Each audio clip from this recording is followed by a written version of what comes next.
Pernahkah teman-teman memikirkan bagaimana jika kita hidup dengan kebutuhan yang selalu terpenuhi? Tidak kekurangan makanan, tempat tinggal nyaman, tidak ada perang, dan tidak harus berebut ruang hidup sedikit pun. Bayangkan, bagaimana jika kita hidup di sebuah dunia yang sempurna? Setiap pagi kita bangun tanpa kekhawatiran, tanpa cemas akan masa depan.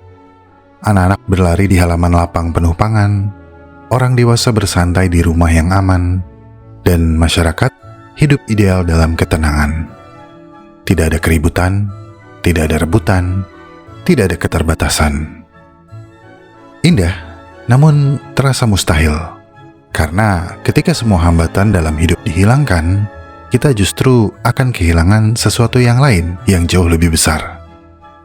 Kita akan kehilangan arah, kita akan kehilangan tantangan yang memberi makna hidup, kita akan kehilangan struktur sosial yang menjadikan kita manusia. Dan ketika struktur itu runtuh, tanpa kita sadari, yang tersisa hanyalah keramaian tanpa tujuan, kehidupan tanpa arah, dan masyarakat yang rapuh. Bagaimana kita bisa tahu itu? Kita bisa tahu itu semua karena sebelumnya ada sebuah eksperimen legendaris yang menguji pertanyaan-pertanyaan tersebut. Eksperimen yang sampai hari ini masih diperdebatkan oleh para ilmuwan, sosiolog, psikolog, dan bahkan politisi. Eksperimen yang kecil secara fisik, tapi besar secara makna. Eksperimen tersebut adalah eksperimen Universe 25.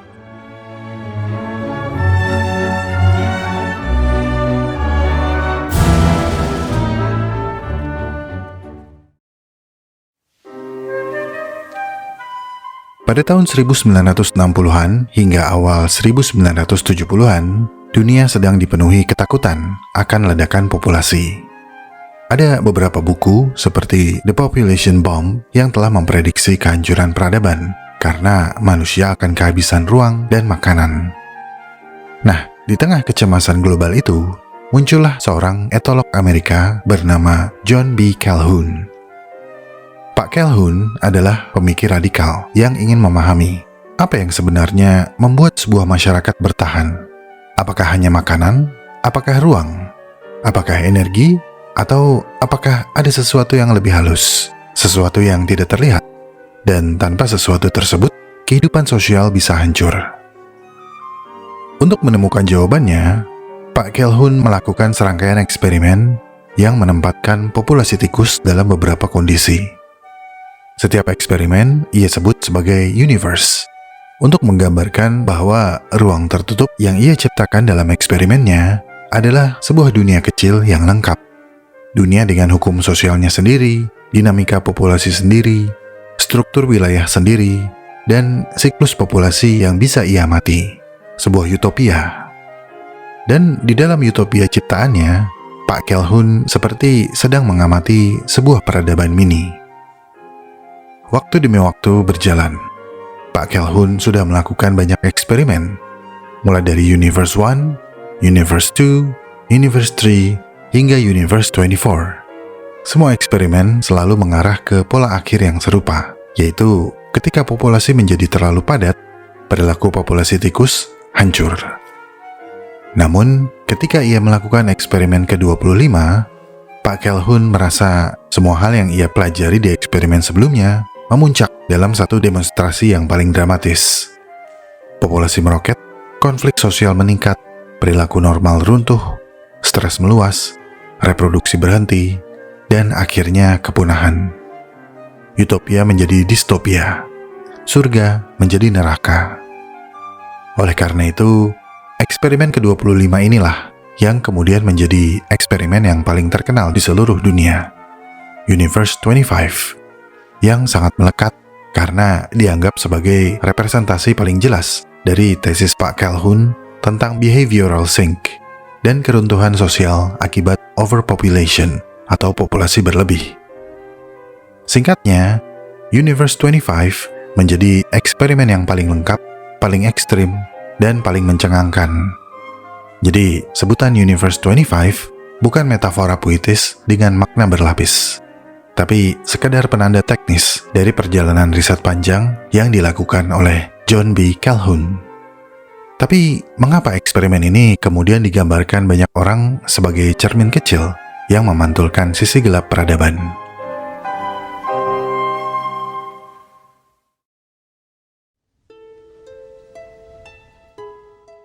Berdasarkan jurnal Pak Calhoun, eksperimen Universe 25 berjalan dalam beberapa fase, dan setiap fasenya terasa seperti babak dalam drama besar tentang peradaban. Pak Calhoun merancang Universe 25 seperti surga buatan yang didesain dengan presisi, di mana makanan tidak pernah habis, air selalu tersedia, suhu stabil, sarang melimpah, dan yang paling penting, tidak ada ancaman eksternal. Intinya, Pak Calhoun membuat utopia, di mana para tikus hanya perlu menjalankan hidup tanpa perlu melakukan pekerjaan yang biasa mereka lakukan di alam liar. Ketika pertama kali diletakkan, tikus-tikus itu hidup seperti masyarakat yang baru tiba di tanah surga. Mereka bebas menjelajah, makan, dan beristirahat. Dan sewajarnya, populasi mereka bertambah, menjadi stabil dan sehat. 8 ekor tikus yang terdiri dari 4 pasang jantan dan betina mengalami laju reproduksi yang signifikan. Ini adalah masa-masa indah. Masa ketika kelimpahan masih terasa sebagai berkah. Ketika kehidupan ideal yang sempurna membuat populasi tikus meningkat pesat, disinilah permasalahan mulai muncul. Ruang sosial mulai terbatas. Bukan ruang fisik ya, tapi ruang sosial yang meliputi hierarki, peran, dan wilayah. Di alam liar, kelompok tikus membentuk struktur sosial yang jelas. Ada pejantan dominan, kelompok betina, dan pejantan muda yang secara bertahap mencari posisi dalam kelompok. Setiap individu memiliki perannya masing-masing, seperti siapa yang mencari makan, siapa yang menjaga koloni, dan siapa yang mendominasi. Pada fase ini, 8 ekor tikus telah berkembang menjadi 620 ekor. Dan ketika populasi membengkak, pola ini mulai retak. Karena makanan tersedia tanpa henti, reproduksi pun semakin meningkat. Dominasi mulai terlihat. Mereka saling berebut tempat yang semakin sempit. Kenyamanan dan kelimpahan makanan membuat perjuangan mereka untuk bertahan hidup berhenti. Dan ketika itu terjadi, konflik sosial mulai tumbuh. Fase ini adalah fase titik balik. Fase di mana secara permukaan mereka masih terlihat damai, tetapi di dalamnya mulai tumbuh kelainan perilaku. Jumlah individu yang tadinya 620 ekor meledak menjadi 2.200 ekor. Tikus jantan mulai kehilangan identitas sosial. Mereka mulai mengisolasi diri, tidak lagi melindungi sarang, tidak lagi bersaing, dan tidak lagi mencari pasangan. Yang mereka lakukan hanya makan, minum, dan tidur. Sebaliknya, karena tempat yang semakin sempit, tikus betina menjadi agresif dan stres. Mereka akhirnya mulai menyerang anaknya sendiri atau meninggalkan anak mereka tanpa pengasuhan. Saat tikus betina tidak acuh, tikus muda akan tumbuh tanpa sosok yang mengajarkan kehidupan. Dan akhirnya, tikus muda menjadi bingung, gelisah, dan tidak tahu bagaimana pola sosial yang normal. Kemudian, muncul generasi tikus yang disebut The Beautiful Ones. Ini adalah tikus muda yang karena semuanya telah tersedia, mereka hidup tanpa konflik, tanpa interaksi, dan tanpa dorongan reproduksi. Mereka hanya grooming sepanjang hari. Rambutnya rapi, tubuhnya bersih wangi, namun batin mereka kosong, seperti influencer. Mereka hidup, tetapi tanpa perjuangan hidup. Pada titik ini, meskipun dengan kelimpahan makanan dan air, masyarakat tikus telah kehilangan fungsi dasar. Mereka sudah tidak kawin, sudah tidak membesarkan anak, dan tidak lagi membangun komunitas. Populasi tikus yang lahir di gelombang terakhir ini hidup dalam populasi tanpa struktur, tanpa rasa aman, dan tanpa makna. Mereka menjadi generasi yang telah kehilangan kemampuan untuk menjadi tikus normal. Dan ketika makna hidup hilang, reproduksi pun berhenti. Ketika reproduksi berhenti, populasi pun mati. 2.200 individu berkurang secara bertahap. Universe 25 berakhir bukan karena kelaparan, bukan karena saling bunuh, bukan karena bencana alam. Universe 25 mati karena keruntuhan sosial.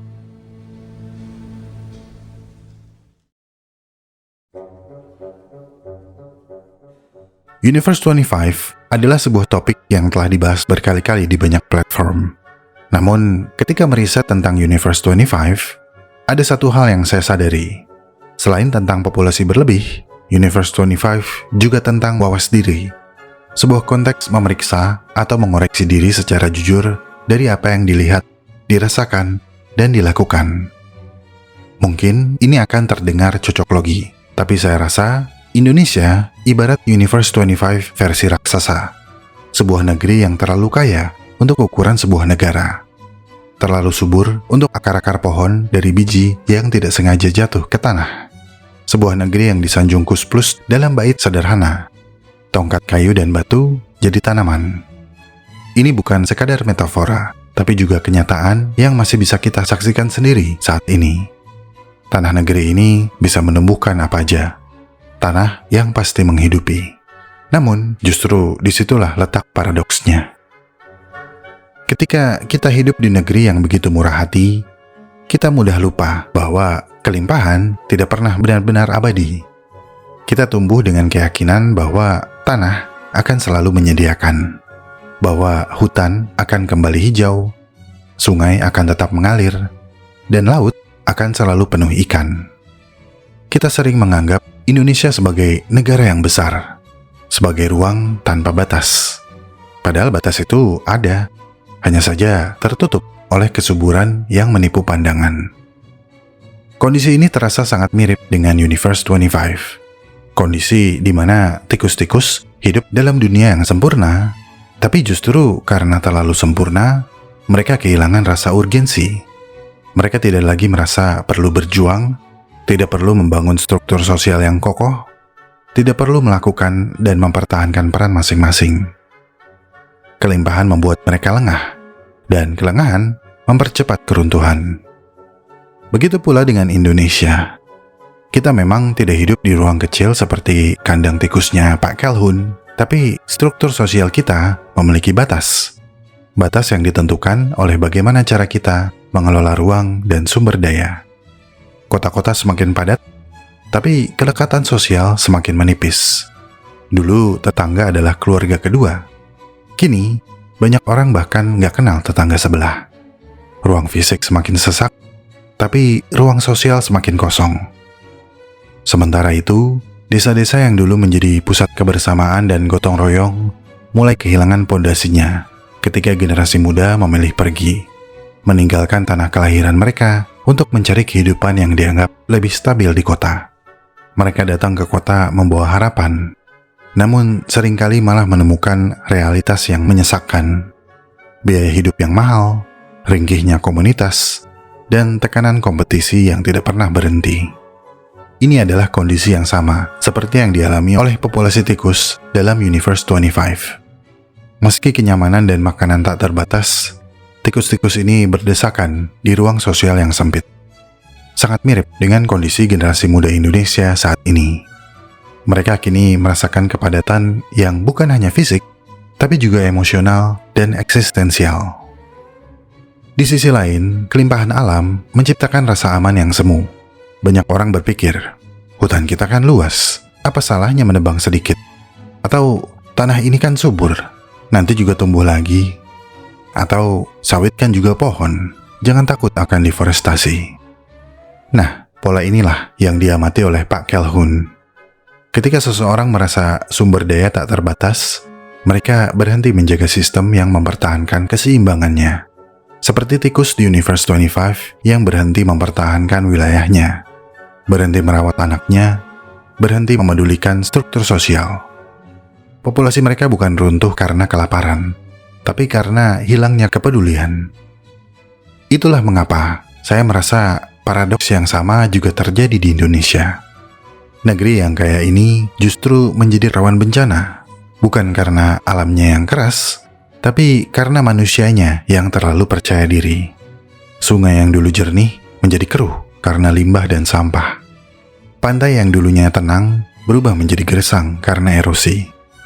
Gunung-gunung yang dulu hijau berubah menjadi gundul karena tambang, pemukiman, dan kebijakan yang sembarangan yang dilakukan dengan keyakinan bahwa alam akan selalu memaafkan apapun yang kita lakukan. Semua ini adalah kelalaian. Kelalaian yang pada akhirnya melahirkan kerentanan dan kemiskinan. Pola lain yang sangat mirip dengan Universe 25 adalah hilangnya peran sosial. Tikus jantan berhenti berfungsi sebagai pelindung, betina berhenti merawat anak. Anak-anak tumbuh tanpa bimbingan, menciptakan generasi yang tidak lagi paham apa itu perilaku normal. Sekarang, hal yang serupa juga terjadi di banyak lapisan masyarakat, di mana peran orang tua menipis, komunitas semakin individualistis, generasi muda tumbuh di dalam ruang digital tanpa pendampingan sosial. Mereka hidup dengan kebingungan identitas dan kecemasan tanpa batas. Sekali lagi, meskipun terasa cocok logi, dalam skala besar, Indonesia ibarat Universe 25 raksasa. Universe yang diberkahi segalanya, tapi pelan-pelan kehilangan kemampuan dalam menjaga keseimbangan internalnya. Kita memang bukan tikus, tapi pola-pola ini terdengar sangat familiar. Kelimpahan adalah pedang bermata dua. Kelimpahan membuat kita lupa bahwa keseimbangan bukanlah hadiah. Keseimbangan hadir dari proses pengelolaan yang panjang.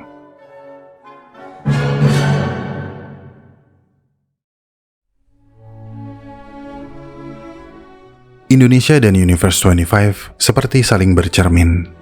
Keduanya menunjukkan pelajaran yang sama, bahwa kelimpahan tanpa kebijaksanaan hanya akan melahirkan keruntuhan.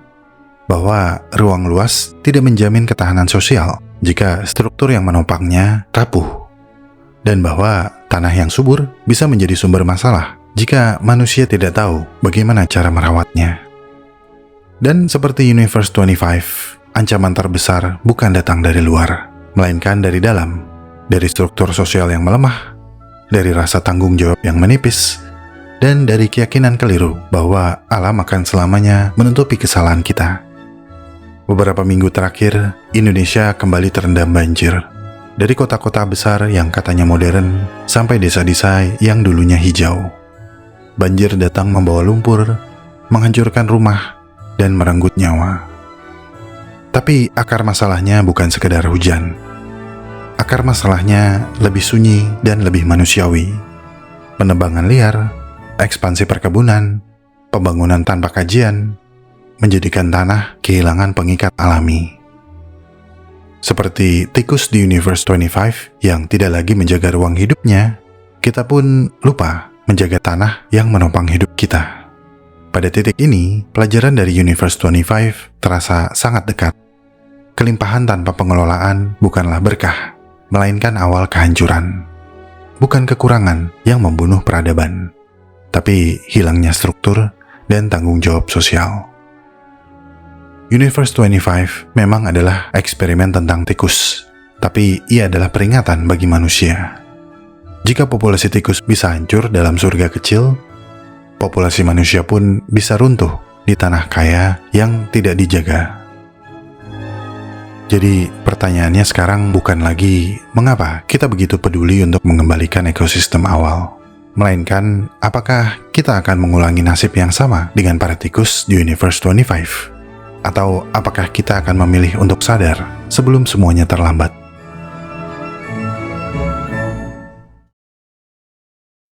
Pendanaan alam semenit sebagian berasal dari dukungan para donatur di Saweria, Samit suaminya Vivi, Faren Kawaii, Epos Messi Jardani, Candu Sunyi, Budak Benteng Belakang, Lydia Cinta Yusuf, Isan Sayang Firda, Bintang A, Ayah Bunda Ali Indira Muhammad, Alwi, Touch Me, Seimi istrinya Kailar, Yanto Libe Ivana, Selamat Menua Ari Satirioku, Luna Alivia Aletea, Tada Aru, Apa Sih Yang Gak Kita Makan, Sylvia Pomodoro, Yanian Angelin 2026 menikah, Juandi, Dada Sayang Ecil, PY14, Susu Kedelai Asli Depan Pamor, Prabowo S, Encun Sueb, Krisna Sayang Dian, Dinda Leon Cewek Arif, Lyudmila Naura Azahra, Galuh Dewi Reja, Huan 9X, Touch Me, Priti Tamalowu Cantik Sekali, Seimi istrinya Kailar, Arnold Schwarzenegger, Selamat Ulang Tahun Mas Alvin Suamiku, Selamat Ultah Mas Alvin Suamik, Agaton Isaac, Wetri, dan Bumi Bulat.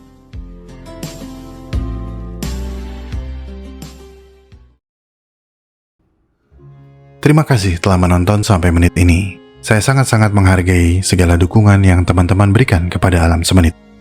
Jika ingin tahu lebih banyak tentang subjek pembahasan dalam video ini, cek deskripsi video. Di sana teman-teman bisa menemukan segala jurnal, literatur, dan referensi saya dalam menyusun naskah. Jika suka dengan pembahasan dari Alam Semenit, like video ini dan share. Karena like dan share dari kamu akan membantu perkembangan channel ini. Ikuti perkembangan semua hal yang aneh, menjijikan, dan indah yang mengundang rasa ingin tahu kita semua. Sampai jumpa di video selanjutnya.